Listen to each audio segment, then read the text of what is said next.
오늘은 그 미우새에 나오는 주연이죠. 여러분 잘 아시는 그 이상민 씨. 그리고 최근에 이혜영 씨가 이제 기사 나왔는데 뭐 남편 잘 만나서 엄청나게 의리의 집에 산다고 이렇게 나오더라고요. 그래서 그 이혜영 씨 한번 사주를 이 두 사람이 왜 이혼했을까 하는 거에 대해서 왜 궁합이 이렇게 안 맞았을까? 제가 한번 풀어볼까 합니다. 여러분들이 이제 잘 아시겠지만은 결혼을 앞두고서는요, 눈에 마귀가 들어와가지고, 모른단 말이에요, 이게. 그래서 잘못된 선택을 너무 많이 한 경우가 많습니다. 예. 일단 이혜영 씨가 이상민 씨보다 2살 연상이거든요. 이혜영 씨가. 여기서 여러분 중에서 연하남이랑 결혼하신 분들이 꼭 알아야 될 거는 뭐냐면 여성분이 생활력이 아주 뛰어나야 돼요. 연하남이랑 같이 사시려면. 왜냐하면 연하남들은 일반적으로 아주 나이가 좀 더 한 2~3살 이렇게 차이가 나면요, 힘들면 피한단 말이에요. 일반적으로 여러분들. 다 그렇다는 건 아니고 일반적으로 소수지만은 힘든 상황이 생겼을 때 누나가 알아서 해, 이런 식으로 피해버리는 거예요. 그러니까 가장으로서 역할을 능히 감당하기 어려울 때가 상당히 많다. 그래서 여성분이 연상일 때 연하할 때 절대 부러워할 필요가 없어요. 선우은숙과 유재용 씨 경우도 연상연하고 김연아와 고우림 씨도 연상연한데 여기서 전제 조건이 한 가지 있습니다. 뭐냐면 생활은 누가 책임져야 된다? 연상의 처가 책임져야 되는 거예요. 그러니까 내가 연상인데도 불구하고 내가 능력이 약하면 안 되는 겁니다, 여러분들. 거기서 일단 문제가 발생하는 거예요. 둘이서 결혼할 때 이혜영 씨보다 이상민 씨가 더 돈을 잘 벌었고 더 금전적으로 앞섰던 거예요. 이혜영 씨가 상대적으로 좀 더 생활에 대한 생활력에 대한 그것이 약했다고 봐야 됩니다. 그래서 두 사람은 애초부터 잘못된 만남을 한 거예요. 그러니까 여기 여성분이 결혼하실 때 내가 연하남 최소한 뭐 30살 밑을 본다 하면은요, 내가 모든 걸 끌고 가 있다고 결심을 하셔야 돼요. 내가 모든 생활을 책임지고 모든 중요한 결정에서 내가 앞장서겠다고 책임을 지셔야 될 그런 각오가 되어 있어야 됩니다. 물론 결혼했는데 그렇지 않는 일이 발생하면 너무 좋은 거지만 항상 세상은요, 나쁜 걸 대비해야 될 필요가 있어요. 그러니까 좋은 걸 대비해야 되는 게 아니고 나한테 다가올 불행을 대비해야 됩니다. 그런 마음으로 이게 인생을 임하면은 별다른 문제가 없어요. 예. 꼭 항상 불행은 생각지 못할 때 찾아온다는 걸 여러분들 꼭 아셔야 됩니다. 내가 너무너무 행복하구나 하고 딱 느끼는 순간, 아차, 조심하셔야 돼요. 나한테 찾아올 불행이 뭔지를. 아시겠습니까, 여러분들? 그래서 불교에서 뭐라 하냐, 인생은 고해라고 하지 않습니까? 그렇죠? 우리가 사주를 보는 이유가 뭐냐면은 우리가 어떤 게 나쁜 게 올 때를 미리 알고 대비해야 된다는 거예요. 제가 과거 얼마 전 동영상에 지지에 특히 월지 같은 데 유가 있는 분들은 올해 내년 수술의 기운을 정말 조심하라고 당부했었는데 어떤 분이 댓글을 올리셨더라고. 미국 교포인데 뜻 전혀 생각하지 못했는데 수술하게 됐다고 이런 댓글을 올리는 게 있어요. 그래서 이 유금이 월지에 있는 분들은 특히 건강 조심을 좀 많이 해야겠다라는 걸 여러분들이 꼭 아셨으면 좋겠고요. 만일에 유금이 관일 때는 관제구설을 조심해야 된다. 관제구설을. 그러니까 이재명이가 저렇게 관제가 들어온 거예요, 제대로. 올해보다 내년이 더 심각합니다. 올해보다 내년이. 예.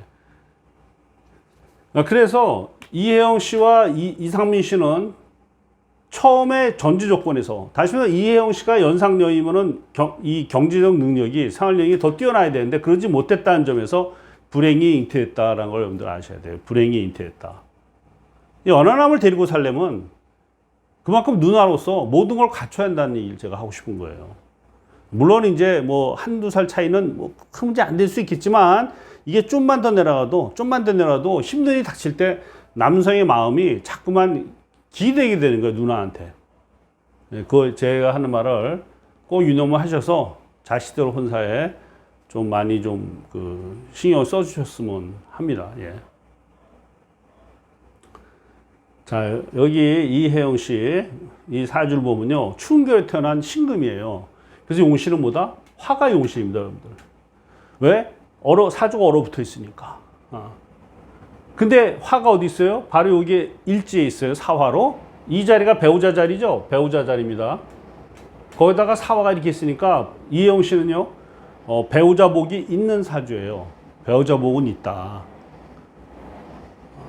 다만 이 사 안에서 사중 병화가 숨어 있으니까 병신합으로 되어 있기 때문에 결혼을 한 번은 실패할 수도 있는 그런 유언 부담은 있다는 걸 아셔야 돼요. 그렇다고 꼭 이혼수는 아니에요, 이게.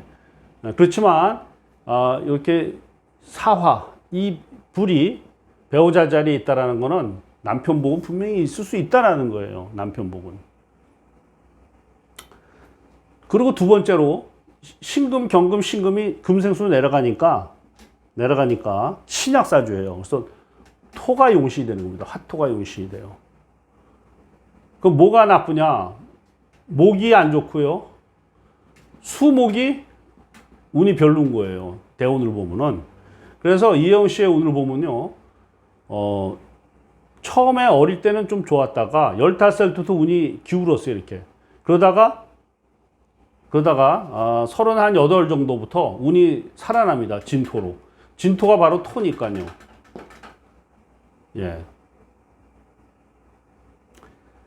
이분이 그 34세 초혼이에요. 20, 30세 결혼한 게 34세인데 그때가 갑신년이었어요. 갑신년. 자, 이게 어디서 벌써 우리가 불행을 느낄 수 있는 거예요. 불행을. 결혼 생활에 순탄치 못함을. 여러분들이 그러니까 결혼한 날짜가 일지에서 형이 들어오거나 이게 안 좋은 기운일 때는 가급적이면 그 해에 결혼하지 않아야 되는 게 좋습니다. 신사일생의 사가 배우자 자리인데 갑신년이 오면은 이 신금이 되는 거예요. 그럼 이게 바로 이혼수거든. 그러니까 초혼할 때 그 해 운 자체가 불길했다라고 보시면 돼요. 그러고 나서 그 다음 이제 10몇 년에 불과 1년 만에 이혼을 하게 된 겁니다. 이 묘가 이분한테는 귀신이에요. 수목은 귀신이니까. 그러니까 목이 와서 해묘 한목이 돼가지고 귀신이 그러니까 이게 돈이거든? 그러니까 그 다음에 돈 문제로, 돈 때문에 고통을 받고 돈 문제로 이혼을 하게 된 겁니다. 그리고 40에 재혼을 했는데, 회사 제가 볼 때는 그 금융계통의 사람이랑 재혼을 했어요. 했는데, 이 진토에서 그런 대로 좋은 운에서 재혼을 하고요. 용신이 환대. 이렇게 사오미로 흘러가고 있습니다. 사오미로. 굉장히 좋은 운이 흘러가고 있죠. 그래서 제 생각에는 이혜영 씨가 앞으로 이혼하는 건 어렵다 이렇게 봐요. 그리고 재혼하고 나서 애 둘을 낳았어요. 이혜영 씨 사주는 식상이 굉장히 중요한 자리에 있기 때문에 자식을 보는 이상은요, 이혼이란 걸 생각하지 못한다 이렇게 보셔야 돼요. 그러니까 웬만한 고비가 와도 남편이 아무리 속썩여도 이혜영 씨는 이혼하지 않을 거라 봅니다. 왜? 자식 때문에. 그리고 어차피 한 번 이혼하면서 이 신사에 대한 그 어떤 그런 걸 살짝 겪었기 때문에 제가 볼 때 쭉 잘 살지 않겠냐 이렇게 보여지고. 다만 여기서 오화가 오는데 이때가 이제 59세, 64세 이때인데 이때는 제가 볼 때 수술의 기운이 들어와요. 수술에. 그러니까 몸 어딘가에 좀 안 좋은 기운이 생기니까 좀 더 건강을 많이 유의해야겠다라고 좀 봅니다. 예.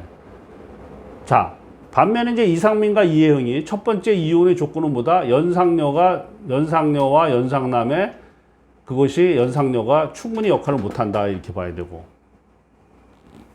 두 번째로 이상민 씨 이제 사주를 보면요. 이분도 보세요. 이분이 신묘 일생인데 갑신에 결혼을 한 거예요. 갑신에. 죄송합니다. 여기서 내가 아까 착각한 게 있는데 갑신에 결혼하고 의류에 이혼한 거예요. 그러니까 유가 되면 뭐다? 바로 자유가 되고 사유합금이 되는 거예요. 그러니까 관인, 배우자 사가 사유합을 쳐서 사라져버린 거예요. 그러니까 의류년에 이혼을 하게 된 겁니다. 예. 신묘는 아까도 했지만은 이렇게 배우자를 이렇게 치진 않거든. 대운이 좋아서 이 마흔에 이 신금에서 아마 결혼하지 않았겠느냐. 왜? 용신이 신약하니까 금도 용신 쓸 수 있어요. 신묘에서 할 수 있지 않느냐. 자, 그러면 천간에 오는 금을 쓸 수 있는데 지지에 오는 금이 때는 이게 안 되는 이유가 뭐다? 신금은 여기서 사신이 돼서 문제가 생기고 유금은 뭐야? 배우자를 사라지게 하고. 그래서 문제가 되는 거고요. 자, 그래서 이상민 사주를 다시 이제 돌아보면은 신묘일주인데 갑신이면 또 뭐가 되죠? 이게 배우자 자리 묘에 신이 오면요, 이것도 이혼 쓴 거예요. 그러니까 이혜영 씨도 사신으로 안 좋고 그 해가 이상민 씨도 신묘로 안 좋은 거예요. 결혼 문제는. 그러니까 묘하죠, 이렇게. 이게 둘 다 하필 그 해가 뭔가 불길한 기운을 그냥 엄청 갖고 있었던 거예요. 사신과 묘신으로. 그래서 세상엔 징조라는 게 여러분도 있는 거니까 징조를 꼭 체크를 해야겠다. 징조를. 자, 그래서 이상민도 묘신에 결혼하는 것 자체가 실수인 거예요. 실수. 자, 그 다음에 의류년이었습니다. 의류년. 그럼 의류년은 어떻게 된다? 신묘일생이 의류에 어떻게 된다? 묘유충이에요. 묘유충. 깨지죠? 그러니까 배우자가 깨지니까 이혼을 한 겁니다. 이상민 씨가 이혼을. 그리고 여러분들 알다시피 이상민 씨가 빚으로 엄청 고생하지 않았어요? 고생을 엄청, 특히 이 사주는요, 용신이 토하고 금이 용신이 되는 거예요. 한여름에 태어났기 때문에 화를 못 쓰고, 신금 신약하니까 토와, 그리고 비겁인 금이 와야 발복을 하는 거예요, 발복을. 그러니까 목화가 오면 되게 안 좋겠죠? 목화가 오면 상당히 안 좋습니다. 그게 배고픈 거예요. 자, 이 보시면요, 대운을 보면은, 결혼을 하고 나서, 그 다음에 이혼하고 그때가 바로 묘였어요, 묘. 이렇게 묘로, 나무로 흘러가고요. 그쵸? 나무로 흘러가고, 그리고 또 갑인의 나무가 왔었던 거예요. 그러니까 이 15년이 엄청난 고생의 길이었다. 뭘로? 여기서 신금의 나무는 바로 돈이에요, 돈. 돈으로 엄청나게 고생을 한 겁니다, 돈으로. 그리고 여름에 태어났으니까 물이 올 때 차라리 나쁘지 않아요, 물이 오면은. 개축으로 차가운 균이 들어왔어요. 축은 토고요. 인수가 되고, 바들복이 되고. 그래서 지금 나이가 이제 쉬운인데, 45부터 5년 전부터 운이 턴한 거예요. 5년 전부터 운이 바뀌었다 이렇게 보는 거예요. 운이 바뀌었다. 그러니까 여러분들이 지금 상당히 어려운 경우에 있는 분들도 항상 이거를 염두에 두시고 최선을 다하실 필요가 있습니다. 왜냐하면 이렇게 살다 보면 운이 바뀌거든요. 살다 보면. 버티다 보면. 사람은 죽으란 법은 없으니까요. 그래서 이 개축에서 45에서 물이 오면서 또 용신 축이 오면서 운이 바뀐 겁니다. 그리고 이제 앞으로 2, 3, 2 살아갈 때는 물과 금으로도 흘러가기 때문에 금으로 흘러가기 때문에 과거 15년보다는 과거에 이때 이 30에서 이 45살 때 이 15년 그거는 이 사람 인생의 최악인 것 같아요. 최악. 앞으로는 이 정도까지 떨어지지는 않는다고 봐야 될 것 같아요. 예. 이 정도까지는 더 이상 안 떨어질 거다. 막 이렇게 봐야 될 것 같습니다, 여러분들. 지금 이분 자체가 예를 들어서 이제 신금인데 신금 신약사주예요. 신금 신약이니까 지금 목이 올 때 목이 돈도 여자가 되지만 결혼을 하기에는 아직은 시기상조라고 보여집니다. 시기상조다. 자, 그래서 오늘 이혜영 씨와 이상민 씨의 궁합이 안 좋은 걸 또 얘기했고, 또 왜 안 좋으냐? 신금 신약인데 여기도 신금 신약이거든. 똑같아요. 신금 신약, 신금 신약. 그러면은 서로가 도움이 안 되고요. 한 사람 자빠질 때 같이 자빠질 수밖에 없습니다. 차라리 신금 신약인데 신금 신강이다. 이러면 차라리 나아요. 버팀목이 되는데 둘 다 똑같이 신금 신약 안 된다는 거예요. 그래서 이 궁합이 이혜영 씨와 이상민 씨 궁합 자체가 안 좋고 해서, 그리고 마침 결혼한 그 시점, 그 타이밍이 또 안 좋고, 그리고 연상녀가 오히려 경제적인 능력이 이 사람보다 훨씬 떨어졌기 때문에 한번 뒤뚱거리니까 답이 안 나오는 겁니다. 감사합니다, 여러분들. 여기까지 하겠습니다.